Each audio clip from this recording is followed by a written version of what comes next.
Hello guys, এই হচ্ছে আমাদের গাজীপুর রেলগেট। তাই যখন রেলগেটে গেলাম একটা কাজের জন্য, তাই ভাবলাম আপনাদের সাথে একটু শেয়ার করি। হ্যালো গাইস, কেমন আছেন সবাই? আশা করি সবাই ভালো আছেন। আবার একটি নতুন ব্লগ নিয়ে হাজির হয়ে গেলাম। আসলে এটা হচ্ছে রেলগেটের অবস্থাটা কি, আজকে যেহেতু একটু বৃষ্টি পড়তেছে তাই রেলগেটে একটু লোকজন কম, তারপরও ছুটির দিন, মানে জনসংখ্যা নাই বললেই চলে। কারণ এখানকার এমন অবস্থা হয় যেটা আসলে না দেখলে বোঝা যাবে না। এই যে সামনে হচ্ছে যে মানে ট্রেন লাইনটা, তো এখান থেকে যখন মানুষের অবস্থা যে কী হয়, মানে একজনের উপর মনে হচ্ছে আরেকজন, মানে এমন জ্যাম, এমন অবস্থা, হাঁটার কোনো রাস্তা থাকে না। এই হচ্ছে অবস্থা। তো এই হচ্ছে একটু ফ্রুটসের দোকান, যেটা আপনাদের সাথে একটু শেয়ার করতেছি। আসলে এখানে এমন কিছু নাই যে পাওয়া যায় না।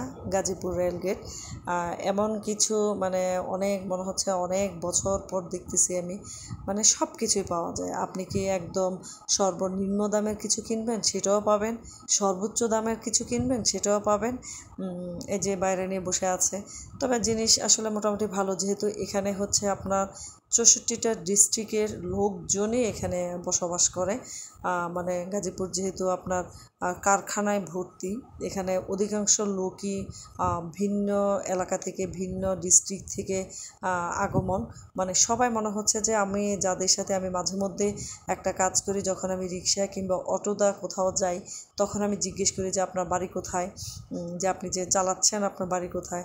ওনার বেশিরভাগই হচ্ছে আপনার, সেই হচ্ছে শরীয়তপুর, সেই হচ্ছে লালমনিরহাট, বগুড়া, তারপর হচ্ছে অনেক দূর দূরান্ত থেকে।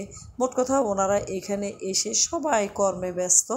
মানে এখানে আসলে বলতে গেলে ইন্ডাস্ট্রির জন্য প্রচুর কর্ম, যার দরুন কেউই বেকার থাকে না, কিছু না কিছু করা যায়, কিছু না কিছু পাওয়া যায়। এই জন্য আসলে জিনিসপত্রগুলো এমনভাবে এখানে রাখা, দ্রব্যমূল্য একদম যারা নিম্নমানের, তারাও আপনার এখানে জীবনযাপন করতে পারে খুব ইজিলিভাবে, এবং যারা একদম নিম্ন মধ্যবিত্ত তারাও খুব সুন্দর করে জীবনযাপন করতে পারে, এবং যারা উচ্চ মধ্যবিত্ত তারা তো ভালোভাবেই চলে। আর এটা হচ্ছে আপনার রেলগেটের ভিতরে একটা মন্দির আছে। যারা আসলে গাজীপুরের বাসিন্দা তারা হয়তো বা সকলেই চিনেন।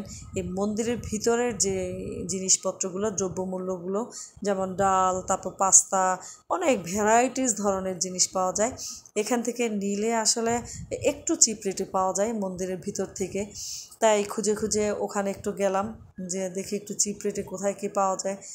এখান থেকে আসলে আমি ডালটা নিলাম, ডালগুলো ভালো, কিন্তু অন্য অন্য যে যে মুদির দোকান কিংবা পাইকারি দোকান ছাড়া এখান থেকে মোটামুটি প্রত্যেকটা জিনিসই, যেমন খেজুর, খুব ভালো খেজুর পাওয়া যায় এখানে, ভালো মানের জিনিসও পাওয়া যায়, এবং মানে চিপ রেটেও পাওয়া যায়।